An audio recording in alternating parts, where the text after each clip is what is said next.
Higit po 100,000 pilgrims ang inaasahang dadalo sa misa sa Tacloban Airport. Sinasabing ang madamayan ang mga naging biktima ng dilubyong Yolanda ang isa sa mga mabigat na dahilan ng papal visit.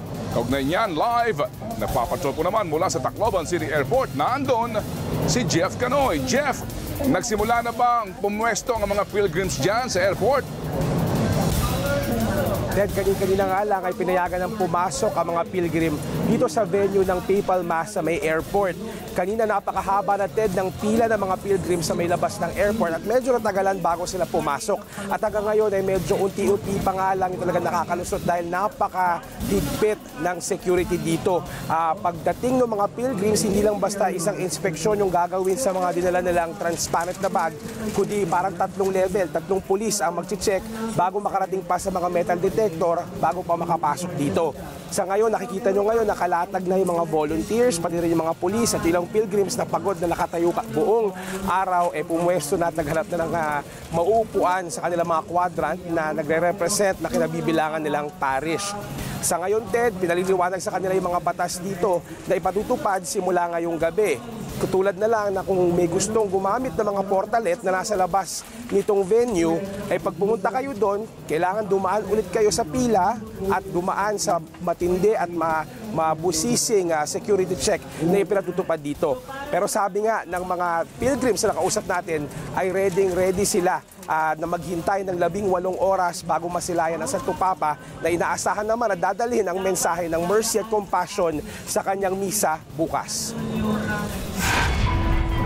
Simple pero may malalim na kahulugan. Ito ang mensaheng madalas iparating ni Pope Francis. Ganito rin mailalarawan ang hinandang venue na pagdarausan ng misa ng Santo Papa sa Tacloban. Ang mismong stage na dinisenyo ni Architect Dan Lucauco, gawa sa sawali o hamakan sa waray, mga materyales na hango sa kanilang lugar.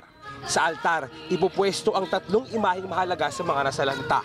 Ang krus mula sa palo na may gumagalaw na imahe ng Hesukristo na karaniwang sinasadya ng mga deboto tuwing Semana Santa. Ikalawa, ang imahe ng Our Lady of Hope, kung saan nakaukit din ang mga along sumisimbolo sa storm surge. At ang imahe ng Santo Niño de Tacloban. Nakahanda na rin ang mga kwadradong bakod kung saan pupwesto ang bawat parish. Sa harap na upuan, pupwesto ang mga paring kasama ng Santo Papa at ang mga biktima ng Yolanda. Sa likurang bahagi, pupwesto ang mga government official.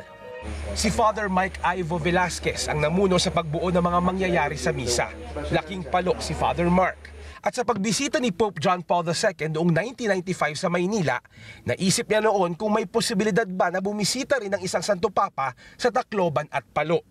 Sa seminary na to, we were talking among our classmates, sabi na, ano kaya kung pumunta yung Pope dito sa Palo? Ay, malabo yan, malabo yan. Tapos ay suntok sa buwan yan. And then 20 years and a typhoon later, he's coming. So, pwede palang suntukin yung buwan.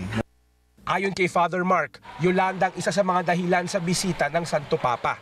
Kaya't Yolanda rin ang kanyang makikita at maririnig sa misa. Sa wikang Ingles ang misa, pero waray ang magiging sagot ng mga tao. Ang first reading ay gagawin ng Yolanda survivor na si Dr. Clara Britt na nawala ng 11 miyembro ng pamilya dahil sa bagyo. Ang responsorial psalm, kakantahin ng Yolanda survivor na si Eric De Leon. Ang kanyang asawang si Melanie, kasama naman ang 300 Yolanda survivors na bubuo ng orchestra at choir. Ang prayers of the faithful, gagawin din ng Yolanda survivors. May doktor, may madre at may seminaryan. 2 pamilya mula sa San Jose at Tanawan na binayo rin ng bagyong Yolanda ang maghahandog ng bread at wine. Ang homily ng Santo Papa, inaasahang kaugnay sa mercy at compassion. 5 dikon ang bibigyan ng communion ng Santo Papa, habang 500 pare, seminaryan at lay minister ang magbibigay naman ng communion sa 100,000 pilgrim. Magsasalita si Archbishop John Du bago ang huling basbas ng Santo Papa. Matapos ang misa, iikot ang Santo Papa sa mga quadrant. Isang pagkakataon para sa Santo Papa na makalapit at makahalubilo ang mga biktima ng kalabidad na nooy pinagdarasal niya lang pero magiging abot kamay na niya. Ted, sa ngayon, ready na rin daw yung mga pilgrims sa inaasahang pag-ulan dito sa Tacloban bukas o kaya mamayang gabi pa lang. Ngayon pa lang nga, medyo malakas na yung hangin dito sa may paliparan kaya yung mga iba inahanda na yung mga transparent na raincoat na dala nila. Ted. Jeff, yun nga, sa Palo ngayon, meron na rin kaunting hangin at manakanak ang mga pag-ambon. Mamaya may report si Kuya Kim tungkol nga sa sitwasyon ng bagyo na kung saan ang sinasabi lumalakas. Tanong lang, ngayong gabing ito, mag-overnight nga dyan ang mga pilgrims. Nakita ko sa ating naipalabas na video na wala silang mga trapal o mga tents na maaring masilungan itong libo-libong mga pilgrims na ito. Anong ating aasahan? Talagang magpapaulan lang sila?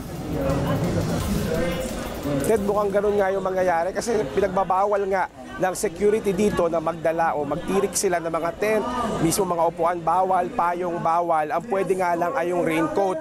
Yung iba nagdala ng mga banig o mga mat na ilalagay nila sa sahig at doon sila pupwesto. Pero yun nga, magiging pananggalang nila sa ulan ay yung kanilang mga kapote. Yung iba sa kanila nakausap natin, okay naman daw, basta nga lang daw makita nila ang Santo Papa bukas. Ted. Talagang matibay na pananampalataya ang gabay ng mga pilgrims sa Tacloban City Airport. Jeff Canoy, maraming salamat sa iyo.